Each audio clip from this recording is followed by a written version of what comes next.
नचिकेता ने यमराज जी से कहा कि मरने के बाद आदमी कहाँ जाता है। यमराज जी ने कहा सुनो कहाँ जाता है, मैं आपको सुनाता हूँ। जब आदमी मरता है तो उसकी प्राणवायु निकलती है, आत्मा निकलती है और सूक्ष्म शरीर में प्रवेश कर जाती है। सूक्ष्म शरीर कौन? हमारे शरीर, हमारे 3 शरीर होते हैं। एक ये बैठा है, इसे स्थूल शरीर कहते हैं। एक शरीर और होता है जिस शरीर से आप लोग सपना देखते हैं।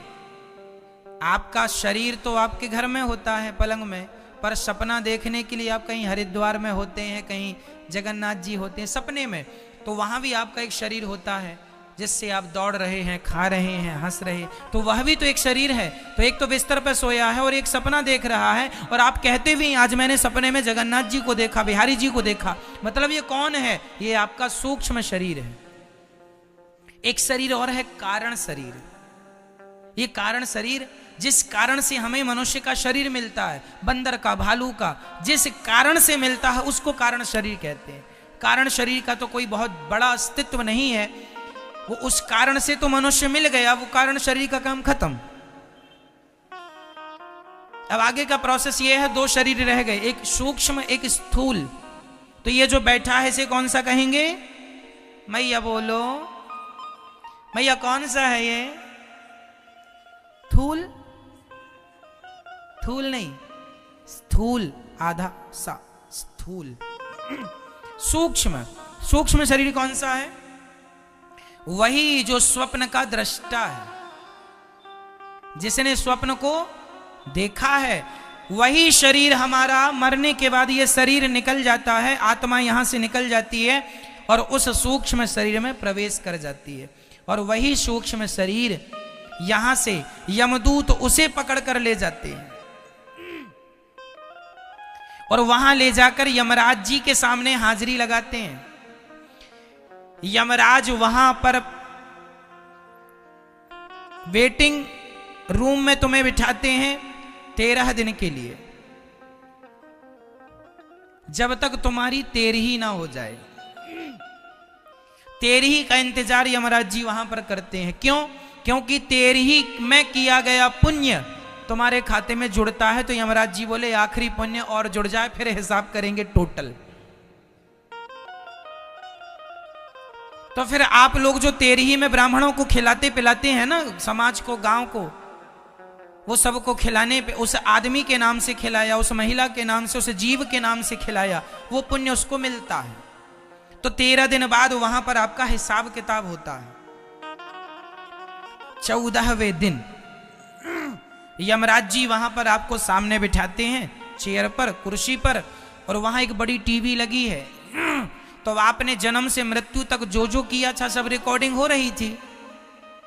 तो वहां पर फिर पेन ड्राइव के द्वारा वहां सेटअप पे लगाया जाता है और फिर तुम्हारे जन्म से मृत्यु तक जो जो तुमने किया है, पुण्य पाप, सब वहां चलता है। यमराज जी कहते हैं देखो तुमने क्या किया, देखो कितनों का तुम गला दबा रहे हो, लूट रहे हो, देखो तुमने झूठ बोला, देखो तुमने कपट किया, देखो तुमने छल किया, तुम्हें इसलिए हमने संसार में भेजा था।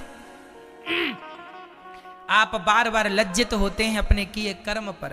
अरे राम राम राम, मैंने क्या किया।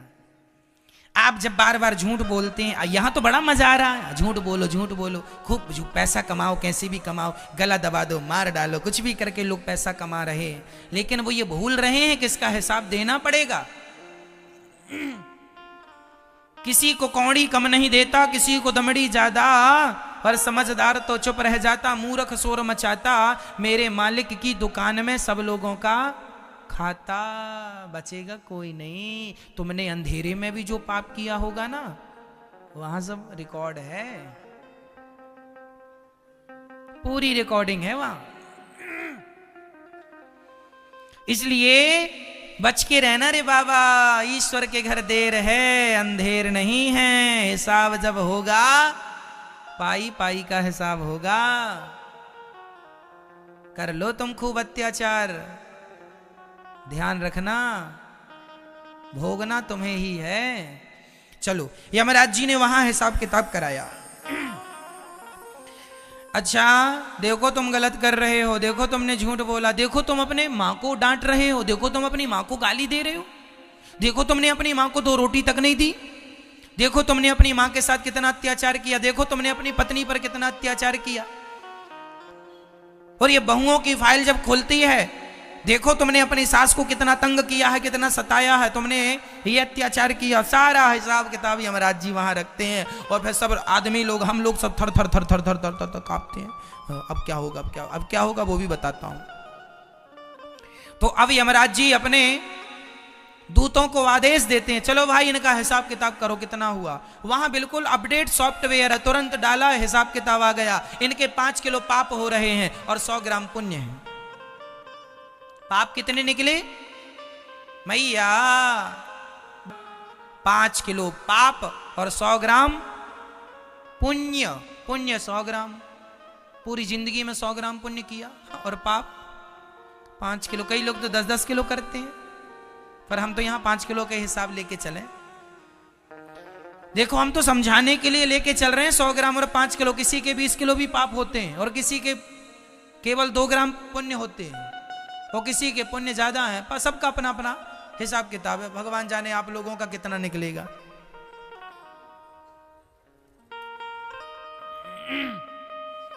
तो वहां पर फिर यमराज जी, अब कितना निकला? 5 किलो पाप। माना कि 5 किलो पाप निकला, तो फिर यमराज जी बोलेंगे आपके पाप ज्यादा हैं, इसलिए अब आपको 84 लाख योनियों में हम भेज रहे हैं।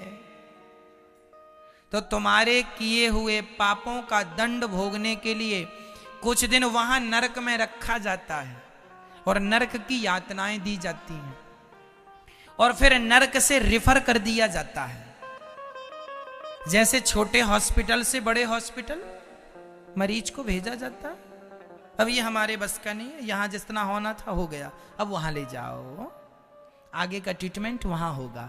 उसी प्रकार से आप लोगों को पहले वहां नरक में रखा जाता है, कुछ दिन वहां धुलाई उलाई होती है आप लोगों की।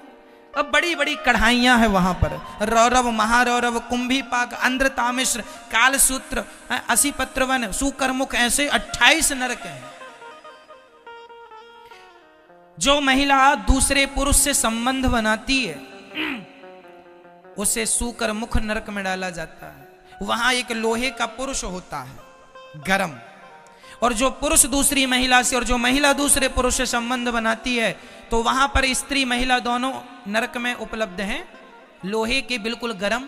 तो महिलाओं को, जो महिला किसी पुरुष के साथ व्यभिचार करती है, उसे वहां लोहे के पुरुष से चिपकाया जाता है, और जो पुरुष किसी महिला के साथ व्यभिचार करता है, गलत हरकत करता है, उसे उस महिला के संग चिपकाया जाता है, जो लोहे की बिल्कुल गरम, उससे चिपकाया जाता है। आदमी तड़पता है, रोता है, चीखता है, चिल्लाता है। फिर वहां पर कोड़ों से मार लगाई जाती है। वहां पर, वहां की जमीन तांबे की होती है, तांबा, नीचे से आग जल रही है, ऊपर सूर्य का प्रकाश है, और उस तांबे में सूर्य का प्रकाश, नीचे से आग, वहां दौड़ाया जाता है। यमदूत वहां कोड़े पे कोड़े, कोड़े पे कोड़े बरसाते हैं, और आप तो बार बार मूर्छित होते हैं, पर बार बार होश में लाके दिया मुंह में खूब मार मार के दौड़ाते हैं। और करेगा पाप, जैसे धोबी घाट में धोबी कपड़ों की धुलाई कैसे करता है, दे उठा उठा के ले और पाप कर ले। मजा आ रहा था पाप करने में। पिट, यमराज कोड़े से जब यमदूत मारते हैं ना, नानी याद आ जाती है, अभी कर लो खूब पाप तुम। ये बहुएं सासों को खूब रुलाती हैं ना, तुम्हारा एक एक आंसू का हिसाब होगा वहां पर। कर लो तुम अत्याचार, बचेगा कोई नहीं। परमात्मा सब देख रहे हैं, अंधे थोड़ी हैं वो। लाख आंख से देख रहा है तुझे देखने वाला, सच की खेती कर ले चतुर नर, समय गुजरता जाता मेरे मालिक की दुकान में सब लोगों का खाता।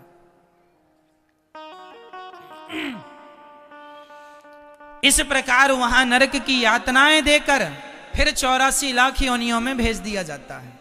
84 लाख योनियां कौन? नाली का कीड़ा। यहां आओ, नाली का पानी पियो, नाली में रहो, आनंद लो वहां। फिर उसके बाद तुम्हें गधा बनाया जाएगा, ढोते रहो बोझा। फिर उसके बाद तुम्हें सुअर बनाया जाएगा। जो शराब वराब ज्यादा पीने के शौकीन है ना, इनको सुअर बना दिया जाता है। जाओ गंदी नाली में तुम, क्योंकि शराबी अक्सर ना गंदी नाली में जाके गिरता है। तो भगवान बोले चलो तेरा वहीं ज्यादा मन था तो तू वहीं जा। तो फिर उसको शुअर बना के गंदी नालियों में अपना, आप लोग भी यदि शराब वराब पीते हैं तो अपने लिए देख लेना कि भाई हम यहां पे आएंगे।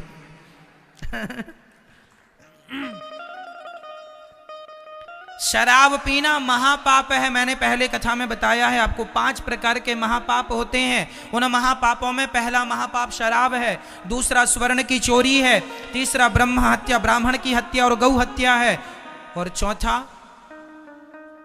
गुरु पत्नी पर कुदृष्टि, जो अपने गुरु जी की पत्नी पर कुदृष्टि रखता है। ये 4 महापापी हैं। और 5वां महापापी वो जो इन चारों के संग उठता और बैठता हो और संबंध रखा हो, वो भी 5वां महापापी है। शराबियों से रिश्ता रखने वाला भी महापापी कहलाता है। इसलिए ये 5 प्रकार के महापापी को घोर नरक जाना पड़ता है, बड़ी यातनाएं सहनी पड़ती हैं। और इसके बाद फिर आप लोगों को फिर वहां से निकालकर नाली का कीड़ा सुअर उअर फिर बनाया जाएगा। फिर सुअर बनाने के बाद आप लोगों को चमगादड़ बनाया जाएगा, उल्टा लटकी रहो, कोरोना फैलाती रहो।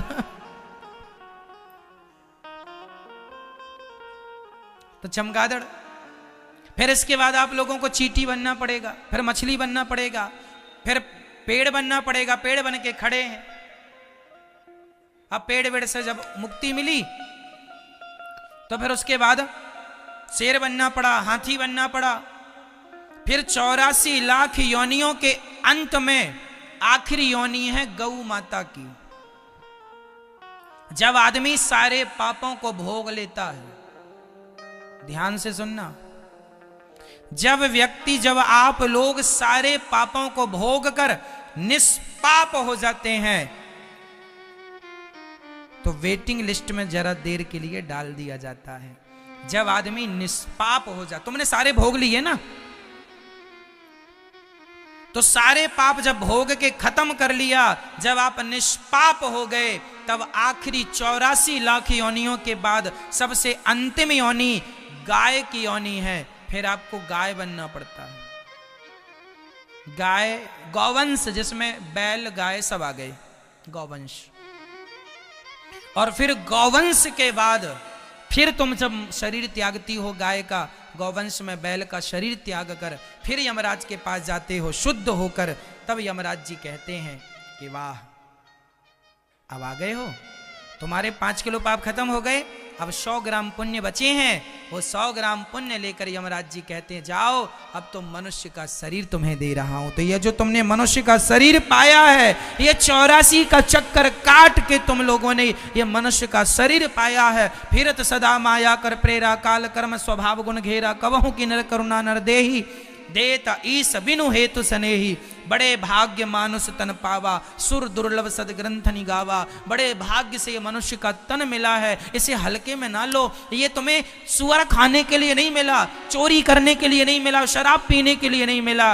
ये मानव का तन भैया केवल आत्म कल्याण करने के लिए मिला है। क्यों नहीं समझते? क्यों अपना नुकसान कर रहे हो? क्यों जरा से सुख के पीछे अपना सब कुछ बिगाड़ रहे हो? क्यों नहीं समझ रहे हो? जरा सा तुच्छ सा सुख, पैसे का, पत्नी का, परिवार का, भोगों का, इसके चक्कर में आदमी लोक परलोक बिगाड़ के 84 की यातनाएं भोगने पर मजबूर हो रहा है। जरा से सुख के लिए सब छोड़कर, सबसे मन हटाकर केवल भगवान में मन लगाना चाहिए। यही मानव जीवन की सार्थकता है। मेरे तो गिरधर गोपाल दूसरो ना कोई, यही अंतिम सत्य है। अब ये कितनी देर में आपको ये इतनी सी बात समझाने के लिए इतने सारे ग्रंथ पुराण बनाए, केवल इतनी सी बात समझाने के लिए कि तुम्हें ये समझ में आ जाए कि भगवान मेरे हैं, ये संसार मेरा नहीं है। बस इतनी सी बात समझाने के लिए इतने सारे पुराण बनाए गए और इतने सारा कुछ समझाए कि इतनी सी बात जिस दिन समझ में आ जाए, बस वही आपका जीवन है। ये 84 लाख योनियों का मैंने विवरण आपको दिया।